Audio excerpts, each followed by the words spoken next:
কয় দাড়ি পাল্লা, যুবকেরা কয় দাড়ি পাল্লা, মাস্টারে কয় দাড়ি পাল্লা, দাড়ি পাল্লা, দাড়ি পাল্লা। ইনশাআল্লাহ, ইনশাআল্লাহ, ইনশাআল্লাহ, দাড়ি পাল্লা।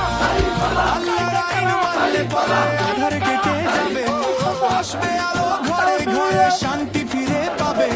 দেশের মানুষ শান্তি খুঁজে, থাকতে চায় না দুঃখে।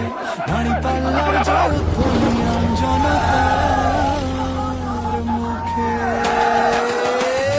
শ্রমিকে কয় দাড়ি পাল্লা, যুবকেরা কয় দাড়ি পাল্লা, মাস্টারে কয় দাড়ি পাল্লা, দাড়ি পাল্লা।